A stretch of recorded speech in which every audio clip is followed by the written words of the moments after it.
자, 안녕하십니까. 하이퍼린입니다. 자, 이번 시간에는 전교육과정 해외 이수자 12년 특례 중에서도 고려대학교 중에서도 의예과에 초점을 두고 설명을 좀 드리도록 하겠습니다. 자, 12년 특례 원서 접수가 이제 7월 3일부터 대부분의 대학들이 진행하기 때문에 지금 좀 매우 바쁘죠. 그렇죠. 특례가 복잡하고 어렵습니다. 왜냐하면 제출 서류도 복잡하고 업로드하고 원서 접수하는 과정도 복잡하고 또한 서류의 평가라 방법이라든가 여러 가지 부분에서 준비해야 되는 과정들이 참 많습니다. 자, 하나씩 살펴보시면서 12년 특례 전형으로 고려대학교 또는 고려대학교 의예과의 원서를 쓰실 때 어떤 준비하셔야 되는지 좀 설명을 자세히 드려보도록 하겠습니다. 첫 번째 드리는 말씀은 이제 의예과가 12년 특례 의예과는 과연 어느 대학들이 의예과에서 선발을 하고 있고 또 어떤 전형의 방식으로 선발하고 있는가 이 부분을 보게 되는데 지금 보시는 것처럼 12년 특례 의대를 선발하는 대학들은 연세대학교, 고려대학교, 서울대학교를 비롯해서 아주대학교나 대구 카톨릭대학교까지 많은 학교들이 의예과에서 선발을 하고 있는데 전형 방식을 보면 연세대 고려대학교는 면접을 보지 않아요. 서류평가 100%만으로 설명하고 오늘 설명을 드리게 되어지는 고려대학교가 바로 면접을 보지 않고 서류평가 100%로 선발한다는 얘기인데 야, 면접을 안 보니까 자기소개서도 없으니까 참 좋겠다 이렇게 생각할 수 있지만 반대로 생각하면 서류평가만으로 학생을 뽑는다는 얘기이기 때문에 결국은 서류의 우수성, 서류의 적절성 이런 부분들이 매우 중요하기 때문에 서류를 준비하는 과정, 학력지표를 쌓는 과정도 중요하고 원서 접수 과정, 원서 접수의 서류 준비 과정 매우 중요하다고 말씀을 드릴 수가 있을 것 같습니다. 서류 플러스 면접고사를 실시하는 학교는 서울대, 카톨릭대, 성균관대, 한양대, 중앙대, 가천대, 연세대학교, 미래, 관양대, 인제대, 카톨릭, 관동대, 동국대, YG와 을지대학교가 있고요. 그 다음에 지필고사, 수학이나 영어 지필고사를 보고 면접을 실시하는 학교가 아주대학교. 그 다음에 대구 카톨릭대학교는 생명과학, 화학, 지필고사 시험을 보고 난 이후에 면접고사 시험을 봅니다. 올해 특히 달라지는 대학은 12년 특례 전형에서는 3개 대학의 전형의 변화가 있어요. 동국대학교 와이즈, 대구 카톨릭대학교, 그 다음에 을지대학교의 전형의 변화가 있다는 점 참고하시기 바랍니다. 면접 일정을 한번 보도록 하겠습니다. 아까 말씀드렸던 것처럼 고려대학교는 면접이 없습니다. 근데 지금 보시는 것처럼 고려대학교가 8월 18일에 면접을 진행하도록 되어져 있는데 요거는 3년 특례 전형, 중고교 과정 해외 이수자 3년 특례 전형에서는 면접이 진행이 되고 면접이 8월 18일입니다. 보시는 경우처럼 12년 특례 전형에서 면접이 가장 빠른 학교는 경희대학교가 7월 15일 가장 빠르고요. 그 다음에 8월 1일에 면접을 보는 학교가 가천대학교, 한양대학교 의예과, 그 다음에 건국대 수의예과가 8월 1일 날 면접을 보게 되고 면접이 가장 늦은 시점은 동국대 와이즈 12월 2일에 면접을 보도록 합니다. 특히 동국대학교 와이즈는 수능 최저학력 기준이 적용이 되기 때문에 학력지표의 우수성이 다소 부족하신 분들 SAT 성적이나 AP 성적 또는 토플 또는 IB 디플로마 같은 성적이 조금 다소 낮다고 생각하시는 분들 입장에서 볼 때는 수능 최저 총적을 통해서 합격을 노릴 수 있는 좋은 대학이다 라고 생각합니다. 자, 지원 인원 보도록 하겠습니다. 자, 고려대학교의 의예과의 지원 인원이 가장 많은 학교는 57명의 가천대학교가 지원 인원이 가장 많고요. 그 다음에 55명의 성균관대학교, 고려대학교는 31명이니까 모집 인원이 지원 인원이 그렇게 많지는 않아요. 그런데 이것을 31명을 지원 인원 대 모집 인원 대로해서 실제 경쟁률을 한번 따져보면 물론 12년 특례 전형은 정원 외 선발이기 때문에 사실 3년 특례 전형처럼 모집 인원이 정해져 있는 건 아니지만 대략적으로 정원 외 선발이라고 하더라도 무작정 그냥 뽑는 건 아니죠. 대략적으로 3년 특례 전형의 선발 인원에서 한두 명 정도 더 선발한다고 이해하시면 될 것 같은데 자, 3년 특례 모집 인원을 그 다음에 지원 인원을 비교해서 경쟁률을 산출해 보게 되어지면 고려대학교는 사실 한 명 모집이기 때문에 31대 1의 높은 경쟁률이 나와요. 그러니까 지원 인원으로 봤었을 때는 많지 않지만 경쟁률을 고려하게 되어지면 경쟁률이 매우 높은 구간이다. 고려대 다음으로 또는 고려대보다 더 경쟁률이 높은 학교는 가천대학교가 경쟁률이 높은 지점이 됩니다. 이렇게 경쟁률이 높은 이유는 첫 번째는 면접을 실시하지 않는다는 것도 많은 학생들이 원서 지원에 몰리는 지점이 돼요. 많은 학생들은 원서 지원도 지원이지만 면접을 진행하는 학교를 꺼리죠. 준비도 많이 해야 되고 면접에 대한 자신감도 사실 그렇게 많지 않은 학생들이 많기 때문에. 그리고 두 번째는 상위권 대학들보다 한 중위권 정도의 서울 경기권의 의과대학에 많은 학생들이 몰리는 경향이 있습니다. 자, 그럼 이제 여기까지는 이제 12년 특례 전형에서 의예과에 대해서 말씀을 드렸던 거고, 그 다음에 말씀을 드리는 거는 12년 특례의 고려대학교에 대해서 한번 얘기해 볼게요. 12년 특례 고려대학교의 지원 현황을 통해서 보시면, 자, 2022학년도 등록 인원을 한번 봅시다. 등록 인원을 보면 2022년도에 실제 등록 인원이 서울대학교가 64명이었어요. 여기서 64명이라는 거는 전기 모집만, 그러니까 후기까지 합치면 대략적으로 곱하기 2 정도 하면 128명 정도 되기 때문에 그 정도 인원이라고 생각하시면 되고, 연세대학교는 191명이었고요. 그 다음에 고려대학교 58, 성균관대학교 56, 그 다음에 서강대학교가 56명이고 성균관대학교가 202명, 한양대학교가 209명이면 여기서 볼 때 느껴지는 점은 뭐냐면 고려대학교의 사이즈죠. 전체적으로 학생들을 선발하는 인원을 고려할 때 고려대학교의 12년 특례 전형의 선발 인원이 적다. 이 점을 우리가 알 수 있어요. 지금 보시면 연세대학교는 2023년도 지원 인원을 보면 글로벌 인재 전형에서 303명, 그리고 일반에서 945명이 지원해서 실제 등록한 인원이 191명이에요. 근데 고려대학교는 815명이 지원해서 58명이 선발된 거고, 서강대학교는 425명이 지원해서 56명, 성균관대학은 1005명이 지원해서 202명 정도 지원했기 때문에 결국은 뭐냐면 등록했기 때문에 고려대학교의 실제 경쟁률을 따지게 되면 경쟁률이 상당히 높습니다. 그만큼 고려대학교가 어떤 대학교라고 보시면 되냐면 쉽지 않은 대학이다. 특히 12년 특례 전형에서 고려대학교는 쉽지 않다. 이 점을 확인하실 수가 있는데, 보시는 것처럼 지원 인원으로 보면은 고려대학교가 약 800명 정도대의 지원 인원을 보여주고 있지만 실질적으로 선발된 인원은 58명. 연세대학교는 2021학년도는 360명을 뽑았어요. 전기에서만. 그리고 2022학년도 전기에서 191명을 선발했는데, 고려대학교는 선발 인원이 2022년도에 58, 2021년도에 86명, 2020학년도에 125명이기 때문에 다른 대학에 비해서 실제 등록인이 적어요. 다시 말하면 지원 인원은 많지만 등록 인원이 적다. 경쟁률이 매우 치열하다. 높다. 합격하기가 쉽지가 않다. 이런 얘기예요. 합격하기 쉽지 않다는 얘기가 대학에서 선발하지 않는다라는 의미보다는 결국은 뭐가 중요하다? 12년 특례가 정원 외 선발이기 때문에 학과적 적합성이라든가 또는 대학의 적합성이 매우 중요하겠구나. 내가 대학이나 학과를 선택할 때, 특히 고려대학교에서 학과를 선택할 때 내 희망 중심으로 학과를 선택하는 것이 아니라 내가 고등학교 때 활동했었던 거, 내가 교과목으로 수업을 들었던 과목, 또 교과목의 우수성, 표준학력 지표의 우수성 등등을 고려해서 적절한 학과를 선정하셔야 되고, 이를 통해서 학과적 적합성을 보여줘야 된다고 생각하고요. 두 번째는 결국은 뭐냐면 서류에 대한 준비를 철저하게 하셔야만 되겠다. 그래야만 고려대학교에 합격하시기 용이하겠다. 이렇게 생각합니다. 자, 전형 방법 보시게 되면 전형 방법은 아까 말씀드렸던 것처럼 서류평가 100% 방식이에요. 그렇죠. 고려대학교는 12년 특례 전형에 일반 학과이든 의예과이든 면접을 실시하지 않고 서류평가만으로 뽑고, 더군다나 서류평가에서 자기소개서도 없어졌고, 그 다음에 보시는 것처럼 2022학년도부터 언어 능력 자격 기준도 폐지가 되어졌기 때문에 결국 서류의 중요성, 또 서류 준비와 서류 제출의 중요성이 매우 큰 학교다라고 말씀을 드릴 수 있습니다. 자, 고려대학교 제출서를 한번 보도록 하겠습니다. 고려대학교 제출서를 보시면 첫 번째 종합기록표와 국외 학교 기록표가 있어요.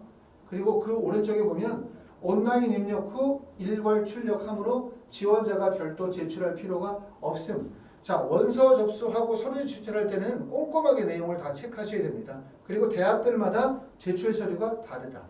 대학들마다 제출 서류의 방식이 다르다라는 것을 꼭 아셔야 되지, 고려대학교 제출 서류 확인했으니까 연세대학교나 성균관대 제출 서류 동일하겠지라고 생각하시면 안 된다라고 말씀을 드리고요. 종합기록표라든가 국외 학교 조사표 또는 학교 과정 소개서 등등등과 같은 사이트는 대부분 보면 대학의 입학처에 가시면 이 견본의 양식들을 확인하실 수가 있거든요. 그래서 여러분들이 서류 준비하시게 되어지면 그 준비된 서류를 가지고 바로 원서 접수 기간에 업로드 하시려다 보면 실수가 많이 발생이 될 수 있어요. 또 서류의 문제점을 그때 가서 확인하실 수 있기 때문에 지금 정도에 뭐 하시는 게 좋냐면 일단은 서류들을 출력하시고 난 다음에 출력한 서류에다가 원본 서류 내용을 먼저 수기로 작성해서 입력해 보는 연습을 하실 필요가 있고, 입력을 통해서 서류에 문제가 없다 라고 생각하면은 그 기록되어진 내용을 바탕으로 원서 접수 기간에 작성해서 직접 넣으시면 실수가 없을 것 같습니다.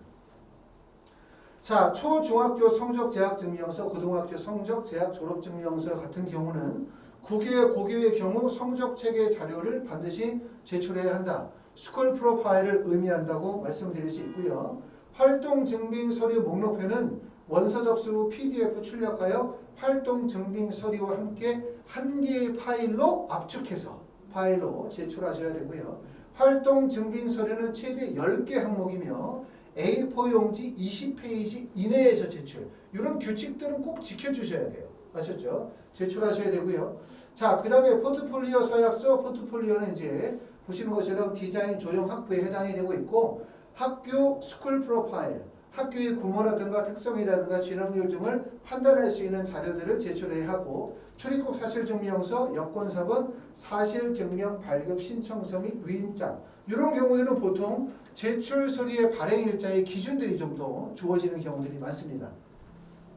자, 세부적인 내용들을 좀 압축해서 정리하면, 첫 번째는 모든 제출 서류는 원서 접수 시 PDF 파일로 스캔하여 원서 접수 사이트에 온라인으로 업로드합니다. 원서 접수 사이트라고 하면은 예전에는 학생들이 직접 대학에 가서 서류를 제출했죠. 그렇죠? 그런데 요즘에는 그렇게 진행하지 않고 원서 접수 대행사라고 하는데, 그게 바로 진학사 어플라이, 유웨이 어플라이라고 합니다. 지금쯤 이제 영상을 끝나고 난 다음에 인터넷에 쳐보세요. 진학사 어플라이, 유웨이 어플라이. 이게 바로 원서 접수 대행사고, 원서 접수 대행사를 통해서 원서 접수를 하시면 됩니다. 원서 접수하실 때 원본 서류를 바로 제출하시는 것이 아니라 원본 서류에 대한 PDF 파일을 업로드하는 거고요. 두 번째는 최종 합격자가 되면 합격 후 별도의 기간에 원서 접수 시 제출한 서류의 원본에는 반드시 영사 확인이나 아포스티오 날인이 반드시 기재가 되어져 있어야 되고요. 이것을 뭐로 제출한다? 우편으로 제출한다. 대학에 따라서는 방문 제출도 가능하고 우편 제출도 가능한 학교들이 있어요. 근데 고려대학교는 우편으로 제출한다 나와 있습니다. 이런 것도 꼭 확인하시기 바랍니다. 세 번째는 가족관계증명서, 출입국 사실증명서, 재외국민 등록부 등본, 또 북한 이탈 주민등록 확인서, 교육지원 대상자 증명서 등은 2023년 6월 2일 이후 발급한 것이어야 한다. 다시 말하면 원서 접수 한 달 전에 발급되어진 서류들만을 받아준다는 얘기예요. 특히 그래서 보시는 것처럼 가족관계증명서나 출입국 사실증명서, 재외국민 등록부 등본 같은 서류들, 이런 서류들은 6월 2일 이후에 발급한 서류를 제출하셔야 되기 때문에 미리 발급하지 마시고 6월 2일 이후에 발급한 서류를 준비하시면 좋을 것 같습니다. 이런 원칙들을 꼭 지키셔야 돼요. 이거를 혹시라도 뭐 6월 2일 날 발급한 건데 5월 달에 발급했으니까 한 달 정도밖에 차이가 안 나니까 잘 얘기하면 받아주겠지, 별 문제 없겠지라고 생각하지만 실제 기한을 지키지 않으면 서류 제출이 반려되는 경우들이 많기 때문에 꼭 반드시 기간을 지켜주시기 바랍니다. 자, 합격자 온라인 문서 등록, 이것도 대학들마다 달라요. 원서 접수하실 때는 대부분 어떻게 원본 서류를 PDF 파일로 변환해서 제출하게 되고, 합격자 발표가 이루어지면 원서 접수 시 제출된 모든 서류들의 원본을 제출하도록 하는데, 고려대학교는 12월 18일에서 12월 21일 사이에 온라인 문서 등록을 하도록 합니다. 그러니까 혹시라도 아직 원본 서류가 준비가 되지 않으신 분들은 말씀을 드렸던 것처럼 이 기간에 제출하셔야 되기 때문에 준비하셨다가 서류 제출하는데 문제가 없도록 그렇게 하셔야 될 것 같습니다. 자, 다음 활동 증빙 목록표. 이거 정말 중요하다고 제가 꼭 말씀을 드립니다. 여러 차례. 특히 올해는 뭐가 없어졌기 때문에 자기소개서가 없어졌기 때문에 자소서가 없어졌기 때문에 활동증빙 서류 목록표가 매우 중요해요. 자, 활동증빙 목록표가 없다면 우리가 제출할 수 있는 서류는 IB 파이널 몇 점, AP 몇 개 만점, AP 몇 점, 또 SAT 몇 점, 토플이 몇 점이다.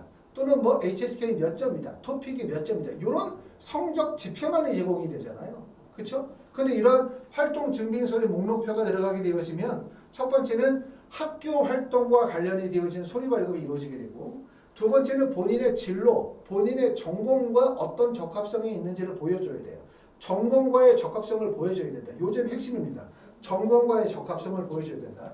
자, 고려대학교는 지금 보시면 활동증빙서류 목록표가 각 대학들마다 양식이 많이 달라요. 그렇기 때문에 사실 고려대학교 양식을 보지만 말고 고려대나 연세대나 성균관대나 중앙대나 다른 대학들의 양식들을 한번 보면 이 양식을 어떻게 활용하셔야 될지 좀 이해하실 수가 있는데, 보시는 것처럼 고려대학교는 연벌이 10개입니다. 10개의 항목이며 A4 사이즈 20페이지까지 입력이 가능하다고 했고, 그 다음에 여기에 기재가 되어지는 내용들은 주로 어떤 내용들이냐, 공인성적, 공인 어학성적 기재할 수 있고요. 표준학력 지표 기재하실 수가 있고, 자격증과 관련이 되어진 내용도 기재하실 수가 있고요. 그 다음에 교내 수상이나 교내 활동, 그 다음에 관련 학교장이 발급한 서류들이 제출이 가능합니다. 하지만 교회 수상, 교회 활동들 같은 서류들은 제출이 불가하며 제출한다 하더라도 입시에 반영하지 않는다. 이렇게 나와져 있습니다. 그렇기 때문에 주로 쓰는 것은 공인성적, 교내 수상, 교내 활동 이렇게 나와져 있죠. 그럼 여기 쓸 수 있는 게 이제 말씀을 드렸었던 것처럼 이렇게 공인성적과 관련이 되어진 SAT 점수, AP 성적, IB 디플로마 또는 토플 성적, HSK 성적 같은 성적들이 들어갈 거고, 그 다음에 교내 수상 또는 교내 활동 이런 내용들이 입력이 되어질 거라고 생각이 되어지고요. 서류명이 들어가겠죠. 항목 구분 들어가고 서류명 들어가고 발급일자 들어가고 발급기간 들어가고 매수가 들어가요. 다시 말해서 이건 뭐냐면 발급기관이나 발급일자가 없으면 여기 등록이 불가능합니다. 그렇기 때문에 학교에서 했었던 활동들도 반드시 발급기관, 다시 말해서 학교에서 그 활동 증빙 서류에 대한 발급 서류를 받으셔야만 제출이 가능하다는 점 요거 꼭 알아두시면 되고, 국내 고등학교는 당연히 없겠죠. 그렇죠? 근데 해외에 계시는 고등학교들 중에서 한국 학교를 다니신 분들 입장에서는 학교생활 기록부가 있잖아요. 이런 경우가 대학들마다 좀 달라요. 그렇죠? 해외에 재학하는 학생들 중에서 12년 특례 학생들 중에서 한국 국제학교를 다니신 분들 학교생활 기록부를 가지고 계신 경우에는 일부 학교는 학교생활 기록부에 기재가 되어져 있는 내용은 증빙 서류가 없어도 기재할 수 있다라고 하는 대학도 있고, 학교생활 기록부에 있는 내용을 활동 증빙 목록표에 기재하려고 하면 증빙 서류가 반드시 제출되어야 한다라고 하는 학교들도 있어요. 그렇기 때문에 뭐 베트남이다, 싱가포르이다, 뭐 북경이다, 도쿄다 보면 여러 한국 학교들이 있잖아요. 한국 학교에 계시는 분들은 가급적 증빙 서류를 준비하시는 게 좋습니다. 자, 그리고 서류의 이름만 여기다가 예를 들어서 서류를 줄 때 학교에 수상을 했다. 뭐 예를 들어서 토플 IBT 성적이나 SAT 성적이나 AP는 사실 기재할 수 있는 내용이 별로 없죠. 서류명 접근한 다음에 아이디나 패스워드 적는 정도가 전부일 것 같은데, 교내 수상이나 동아리 활동 또는 리더십 같은 활동들은 활동명만 적게 되어지면 이 활동이 뭔지 잘 몰라요. 수상 이름만 접근하면 이 수상의 가치가 뭔지 잘 몰라요. 그렇기 때문에 위에다가 수상명을 접근한 다음에 아래에다가 대략적으로 한 20자 정도로 간략하게 그 수상의 가치, 수상의 의미를 간략하게 전달하는 게 반드시 좋다. 다시 말하면 서류를 검토하는 사람이 학생의 우수성을 쉽게 판단할 수 있도록, 그리고 제출 서류의 기본적인 교약 안에서 작성할 수 있도록 하는 것이 요령이라고 생각합니다. 자, 그래서 이제 말씀을 드렸었던 것처럼 특히 이제 12년 특례 전형에서 또 고려대학교처럼 서류평가만으로 선발하는 대학들은 내가 지금까지 준비해 놓은 학력지표의 우수성, 제반적인 서류, 이것도 중요하지만 원서 접수하는 과정, 원서 접수를 위해서 서류를 작성하는 과정, 이거 정말 중요하다는 점 말씀을 좀 드리고 싶고, 특히 가장 중요한 건 뭐냐면 대학과 학과를 결정하는 게 제일 중요한 거예요. 특히 12년 특례 학생들 같은 경우는 뭐 대학이나 학과는 이미 결정이 됐어요. 이렇게 말씀하시는 분들 계세요. 대학이나 학과가 이미 결정이 됐다. 이거는 결국 그것도 물론 맞는 말씀이긴 한데 그건 올바르지 않아요. 결국 대학이나 학과의 결정은 내가 가지고 있는 학력 지표와 학과적 적합성들을 전략적으로 잘 고려하시고 원서를 쓰셔야 붙는 거지. 내가 가고 싶은 대학이나 학과에 원서를 쓴다고 해서 합격하는 거 아니고 실제 합격한다고 해서 한국에서의 대학의 공부가 본인이 생각했던 것만큼 그렇게 순조롭게 진행이 되는 게 아니기 때문에 12년 특례의 특성을 잘 이해하셔야 되고 또 지원 대학이나 학과에 대한 부분들을 신중하게 고려해야 될 거라고 생각합니다.